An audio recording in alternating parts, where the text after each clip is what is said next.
আগামীকাল বাংলায় আসছেন প্রধানমন্ত্রী নরেন্দ্র মোদী। পরিবর্তন যাত্রা শেষের দিনে ব্রিগেডে সভা করবেন তিনি। সেই দিনই বেশ কিছু সরকারি প্রকল্পের উদ্বোধন করবেন প্রধানমন্ত্রী। 18,680 কোটি টাকার প্রকল্পের উদ্বোধন তালিকায় 6টি পুনর্নির্মিত রেলওয়ে স্টেশনের উদ্বোধন। অমৃত ভারত স্টেশন প্রকল্পের আওতায় থাকা স্টেশনের উদ্বোধন করবেন প্রধানমন্ত্রী নরেন্দ্র মোদী। একাধিক কর্মসূচি রয়েছে তার। পরিবর্তন যাত্রা শেষে ব্রিগেডে তার সভা এবং সেখান থেকে একাধিক প্রকল্পের সূচনাও করবেন প্রধানমন্ত্রী নরেন্দ্র মোদী।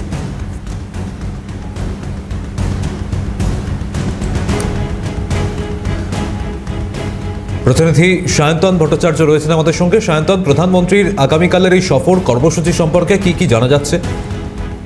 অমরজিৎ, দেখো, আগামীকাল প্রধানমন্ত্রী নরেন্দ্র মোদী তিনি সোজা আসাম থেকে 1:20 নাগাদ কলকাতা বিমানবন্দরে অবতরণ করবেন এবং সেখান থেকে 1:45 তিনি আসবেন কলকাতা হেলিপ্যাডে এবং সেই হেলিপ্যাড থেকে তিনি সোজা 1:55 ব্রিগেডে হাজির হবেন।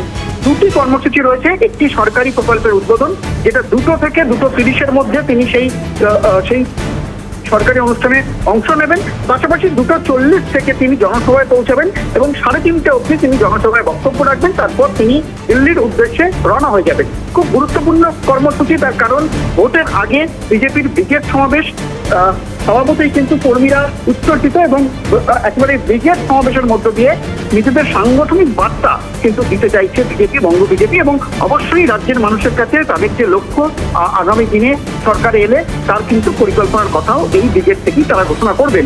অন্যদিকে নরেন্দ্র মোদীর কিন্তু যে সরকারি কর্মসূচি তাতে কিন্তু প্রায় কল্পতরু প্রধানমন্ত্রী বলা যায়, কারণ আগামীকাল কলকাতা থেকে প্রায় 18,680 কোটি টাকা প্রকল্পের উদ্বোধন, তার মধ্যে রাস্তা, রেল, বন্দর এবং বিভিন্ন ক্ষেত্রের সেই উদ্বোধন হবে এবং NH 116A খড়গপুর মোরগ্রাম যে ইকোনমিক করিডর তার উদ্বোধন হবে।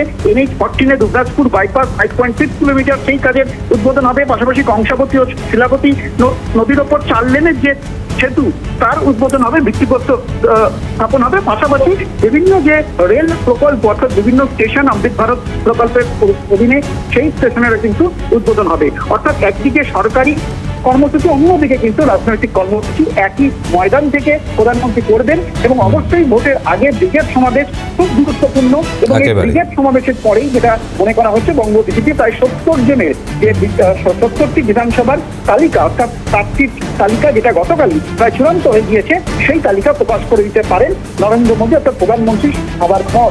এবং ভোটের আগে এই ব্রিগেড সমাবেশ বিজেপির কাছে অত্যন্ত গুরুত্বপূর্ণ।